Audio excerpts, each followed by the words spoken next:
Dubartiin fakkeenya milkaa'inaati. Meeqoottaa dubartii irraa baranna hundi keenya kaanee akka rakkoon tokkollee harka nun kennachiifne laaluun dhukkuba hundi akka nutti hin dhagahamne dhukkuba miti duuti akka af duuba nun deebifne akka abdii kutannee kaayyoon karatti hin hafne. Jiruu isii keessatti dubartiin haati malaa murtee jabaa murteessiti kan hundaaf ta'u fakkeenya kun hundaaf ta'u galaa fakkeenya qofaa miti kan hundaaf ta'u fala rakkoof gadadoo kan hiyyummaa fi balaa nyaanni isiin gad nyaattu hundi akka lolloojessu hundi itti ajaahee urgaas akka jibbisiisu nyaatuma dur itti mi'aahu akka itti hadheessu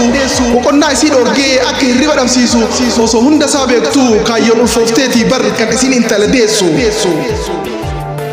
Kubbiin laalessaan addaanuu hin cinne ciisus ta'e taa'uun hojiin hundi isaatu akka ittiin mijoofne kubbiin ciniinsuus akka irraa hin hafne osoo beektu ulfoofteetiin deettee ilma nun dhuggachiifne. Kana qofaa yoo miti sababa mudahumsaatiin lubbuun isii qaaliin darbuu akka danda'u